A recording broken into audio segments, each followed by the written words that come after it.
हाँ जी, तो कैसे हैं आप लोग?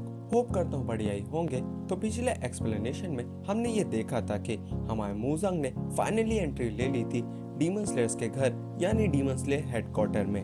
एंड अब वो अपने कदमों को धीरे धीरे बढ़ाते हुए आ रहा है लॉर्ड ओबयास्की के पास। या हमारे लॉर्ड ओबयास्की को भी ये पता चल चुका है कि उससे मिलने आखिर कौन आया है, एंड इसलिए वो उसी की तरफ चेहरा करके बैठ जाते हैं। वेल फाइनली मूजांग लॉर्ड ओबयास्की के पास पहुंचता है एंड इन लोगों की कॉन्वर्सेशन स्टार्ट होती है। यहाँ हमारे लॉर्ड ओबयास्की ये बताते हैं कि डीमन स्लेयर कॉप जो उनकी एक टाइप से फैमिली है, उसने मूजांग को ढूंढने का कितना ज़्यादा ट्राई किया, लेकिन आज मूजांग खुद चल के उनके पास आया है। एंड अब वो लेडी अमाने से मूजांग का अपीयरेंस बताने के लिए कहता है, जो कि लेडी अमाने एक्सप्लेन भी करती है। वेल अब यहाँ हमारा मूजांग भी ये बोलता है कि वो ओबयास्की से काफ़ी ज़्यादा डिसअपॉइंट हुआ, क्योंकि पहले तो उसने मूजांग के मैटर में काफ़ी बार इंटरफेयर किया, लेकिन अब वो खुद यहाँ पे बिस्तर पे पड़ा हुआ है एंड जल्द ही मरने वाला है। वेल इस पे हमारे लॉर्ड ओबयास्की एक्सप्लेन करते हुए कहते हैं कि उन्हें पहले से ही पता था कि अगर वो मूजांग के काम में इतनी बार इंटरफेयर करेंगे तो मूजांग उन्हें खुद मारने के लिए आएगा। एंड रही अगर उनकी बीमारी से मरने वाली बात, तो डॉक्टरों ने आधे साल पहले ही लॉर्ड ओबयास्की की डेथ कुछ दिनों बाद की बता दी थी, लेकिन आज भी वो अभी तक जिंदा है, वो भी बस इसलिए ताकि वो मूजांग को हारता हुआ देख सके। एंड ये सब बोलते वक्त भी वो काफी ज्यादा ब्लड कफ कर रहे थे। वेल अब ये सब सुन करके मूजांग हंसने लगता है एंड कहता है कि ओबयास्की, आज तुम्हारा ड्रीम खत्म होगा, क्योंकि मैं आज तुम्हें खुद मौत के घाट उतारने वाला हूँ। जिसे सुन के ओबयास्की को कुछ खास फर्क नहीं पड़ता। एंड अब वो मूजांग को बताता है कि वो और मूजांग दोनों सेम ब्लड लाइन से आते हैं। एंड इसके बाद हमें एक फ्लैशबैक दिखाया जाता है, जहाँ पे जब हमारे ओबयास्की की फैमिली अपने एक्सटेंशन पे थी, तब वो लोग एक प्रीस्ट के पास जाते हैं एंड वो प्रीस्ट उन्हें बताता है कि उनकी ब्लड लाइन ने एक्चुअली में एक डीमन को जन्म दिया है, जिसे जब तक वो लोग मार नहीं देते तब तक उनके फैमिली के सभी लोग जल्द एज में ही मारे जाएंगे। एंड तब से उनकी फैमिली ने डिसाइड कर लिया था कि उन्हें मूजांग को मारना होगा, एंड इसके लिए वो जनरेशन से प्रीस्ट की फैमिली से अपनी वाइफ्स को सिलेक्ट कर रहे थे, क्योंकि उनकी फैमिली में कोई भी 30 ईयर से ज़्यादा जी नहीं पाता था। एंड ये सब सुन करके हमारे मूजांग को कुछ भी फर्क नहीं पड़ता। वो बोलता है कि लगता है ओबयास्की की बीमारी उसके दिमाग तक पहुंच गई है, इसलिए उसका दिमाग खराब हो गया है, क्योंकि उसने इतने सालों तक हजारों लोगों को मारा है एंड इन हजारों लोगों को मारते वक्त भी उसे कोई पनिश नहीं कर पाया। वो अपने में एक डिवाइन ताकत है जिसने आज तक किसी भी बुद्धा को नहीं देखा। जो जान करके ओबयास्की थोड़ा मुस्कुराता है एंड कहता है कि मूजांग का नजरिया इन सब चीजों को देखने का काफी अलग है, उससे तो काफी अलग। एंड अब वो मूजांग के ड्रीम के बारे में पूछता है जो वो इन हजारों सालों में देख रहा था, जिसे सुन के मूजांग थोड़ा अजीब फील करता है, क्योंकि अभी वो करंटली डीमन स्लेयर्स के हेड के सामने बैठा हुआ है एंड उसे कोई भी हेट्रेड फील नहीं हो रही, बल्कि यहाँ पे तो उसके बच्चे आ करके मूजांग के बगल में वॉलीबॉल खेल रहे हैं, जो कि अपने में एक काफी स्ट्रेंज चीज है, क्योंकि इस पूरे मेंशन में बस ओबयास्की एंड उसकी फैमिली है एंड कोई भी गार्ड्स नहीं है, जो चीज हमारे मूजांग को भी पता है, बट फिर भी अभी भी उसे कोई शक नहीं हो रहा। वेल अब यहाँ हमारा ओबयास्की बोलता है कि उसे पता है कि मूजांग इतने सालों से क्या ड्रीम देख रहा है। वो इटर्निटी एंड इमोर्टिलिटी को हासिल करना चाहता है एंड मूजांग के हिसाब से उसका ये ड्रीम जब वो नेज़ुको को कैप्चर कर लेगा तब पूरा हो जाएगा। बट यह हमारा ओबयास्की बताता है कि इटर्निटी का असली मतलब ये नहीं होता। इटर्निटी का एक्चुअल मीनिंग होता है वो फीलिंग जो उन्हें दूसरे लोगों से होती है, जो कि हमेशा के लिए इमॉर्टल भी रहती है।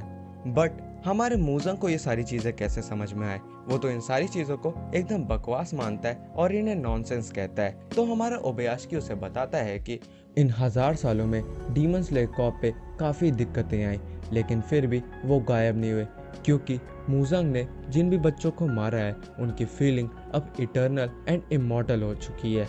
और भले ही मूजांग को अभी तक इस चीज की कोई भी पनिशमेंट ना मिली हो, लेकिन किसी ने भी उसे माफ नहीं किया है। और भले ही उसने काफी बार टाइगर की पूंछ पे और ड्रैगन को प्रोवोक करने की कोशिश की, लेकिन अब वो जाग चुके हैं और वो मूजांग के हर कदमों पे नजर रख रहे हैं ताकि मूजांग यहाँ से एस्केप ना कर पाए। यहाँ पे हमें ये भी चीज बताई जाती है कि अगर कोई मूजांग को मार दे तो सारे सारे डीमन अपने आप ही पेरिश हो जाएंगे, जिसे सुन के हमारा मूजांग भी सहम जाता है। वेल अब तक हमारे ओबयास्की की सारी बातें खत्म हो चुकी थी, बट फिर भी वो मूजांग से रिक्वेस्ट करता है कि क्या वो अपने कुछ लास्ट वर्ड बोल सकता है, जिसमें वो बताता है कि वो भले ही डीमन स्लेयर कॉप के लिए इतना ज्यादा इम्पोर्टेंट ना हो, लेकिन फिर भी उसकी डेथ बिल्कुल भी मीनिंगलेस नहीं होने वाली, क्योंकि उसकी डेथ से उन लोगों का मोरल और ज्यादा बढ़ जाएगा। एंड ये सुन के हमारा मूजांग खिलस जाता है और बोलता है कि क्या उसकी बात खत्म होगी, जिस पे ओबयास्की हाँ कहता है और बताता है कि उसने ये एक्सपेक्ट नहीं किया था कि मूजांग उसकी इतनी देर तक बात सुनेगा। एंड अब वो इस चीज के लिए उसे थैंक यू कहता है, जिसे सुन के मूजांग काफी ज्यादा पिस ऑफ होता है। जिसके बाद सीन चेंज होता है एंड हमें सभी हाशाओं को दिखाया जाता है, जो कि काफी तेजी में उसी मेंशन के पास आ रहे थे, क्योंकि उन्हें भी पता चल चुका था कि ओबयास्की सर पे मूजांग ने हमला कर दिया है। एंड यहाँ हमें कुछ दिनों पहले का सीन भी दिखाया जाता है, जहाँ पे जब वो सभी हाशा मीटिंग कर रहे थे तो वो ओबयास्की सर के लिए कुछ गार्ड्स की रिक्वायरमेंट कर रहे थे, बट ओबयास्की सर ने उन्हें हर बार इस चीज़ के लिए मना किया था, जिसकी वजह से इस बार भी वो कोई गार्ड प्लेस नहीं कर पाते। एंड अब वो इसी चीज़ को रिग्रेट करते हुए उस मेंशन के पास आते जा रहे थे। वेल फाइनली जब ये लोग उस मेंशन के पास पहुंचते हैं तो हमें ओबयास्की एंड मूजांग को दिखाया जाता है, जहाँ पे अगले ही पल एक काफ़ी बड़ा बॉम्ब ब्लास्ट होता है। एंड इस बॉम्ब ब्लास्ट में पूरा का पूरा मेंशन उड़ जाता है। यहाँ पे हमारे ओबयास्की की फैमिली भी पूरी तरीके से तबाह हो गई थी, लेकिन हमारा मूजांग अभी भी नहीं मरा था। उसकी बॉडी काफ़ी ज़्यादा जली तो थी, लेकिन उससे वो धीरे धीरे रीजनरेट कर रहा था। एंड उसकी रीजनरेशन को स्लो करने के लिए यहाँ पर हमारे ओबयास्की ने कुछ काल ट्रॉप्स डाले थे, जो कि असर तो कर रहे थे, लेकिन ये मूजांग के लिए काफ़ी नहीं था। वो अपनी बॉडी को रीजनरेट करना शुरू करता है एंड ओबयास्की को कोसते हुए कहता है कि उसे भरोसा नहीं था कि उसकी बुद्धा वाली स्माइल के पीछे इतना ज़्यादा खतरनाक प्लान होगा, क्योंकि उसने इस पूरे प्लान के लिए अपनी पूरी फैमिली को सेक्रीफाइस कर दिया। एंड वो सोचता है कि क्या इस प्लान के बारे में उसकी पूरी फैमिली को भी पता होगा, बट फिर उसे होश आता है कि ये शायद से कोई प्लान भी हो सकता है, क्योंकि उसे यहाँ पे कुछ बंदे आसपास गैदर होते हुए फील हो रहे थे, जो कि हमारे हाशा ही थे, लेकिन उसे इस बात पे भरोसा नहीं था, क्योंकि यहाँ हमारे ओबयास्की के अंदर मूजांग को लेकर के इतनी हेट्रेड भर रखी थी कि वो दिल से एक सरपेंट की तरह था, जो कि अपने अंदर मूजांग को मारने का इंटेंट लेके चल रहा था। बट इससे पहले कि मूजांग और कुछ समझ पाता, तभी यहाँ पे कुछ सीड ऑफ फ्लैश पॉप होते हैं, जो कि एक टाइप का ब्लड डीमन आर्ट था। लेकिन हमारे मूजांग को यहाँ पे ये नहीं पता था कि आखिर ये ब्लड डीमन आर्ट है किसका।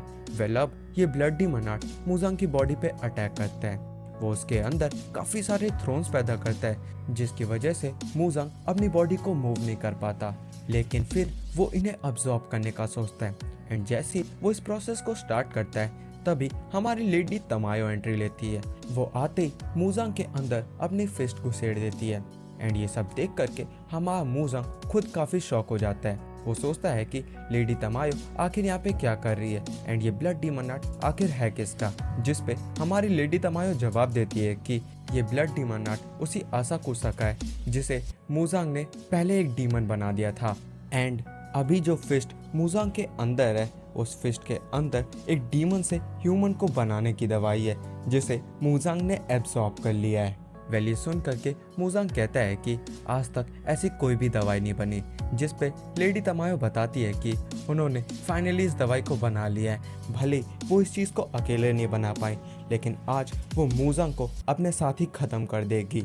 जिसे सुन के मूजांग कहता है कि आखिर लेडी तमायो की उससे क्या ग्रजेस है, क्योंकि उसने तो उसकी फैमिली को भी नहीं मारा।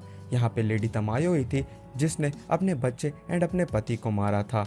और यहाँ पे मूजांग ये भी बताता है कि उनको मारने के बाद लेडी तमायो ने और भी कई सारे लोगों को मारा था, जो चीज़ हमारी लेडी तमायो को भी पता थी। एंड इस चीज़ का उन्हें खुद भी काफ़ी दुख था, और इसलिए आज वो मूजांग के साथ साथ खुद को भी ख़त्म कर देना चाहती है। एंड इसलिए अब वो मिस्टर ग्योमे को बुलाती है, जो कि खुद कंसेंटमेंट का सील लगा करके मूजांग पे अटैक करने के लिए वेट कर रहे थे।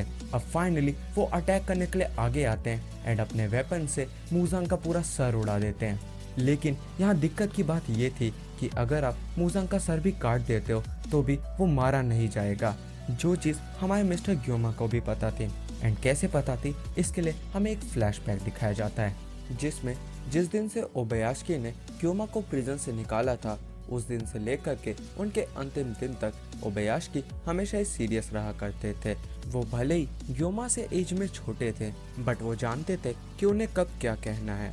यहाँ पे तो उन्हें ये भी पता था कि मूजंग 5 दिनों बाद उन्हें मारने आने वाला है एंड इसीलिए वो ग्योमा से रिक्वेस्ट करते हैं कि वो उन्हें एज अ बेट यूज़ करे ताकि वो लोग मूजंग का हेड ले सके। लेकिन हेड लेने से मूजंग नहीं मरने वाला था एंड ये चीज़ मिस्टर ओबायाशी को भी पता थी। इसीलिए वो मिस्टर ग्योमा से उसे अगले दिन होने तक फाइट करने के लिए कहते हैं क्योंकि मूजंग का मरना सिर्फ सनलाइट से ही पॉसिबल है।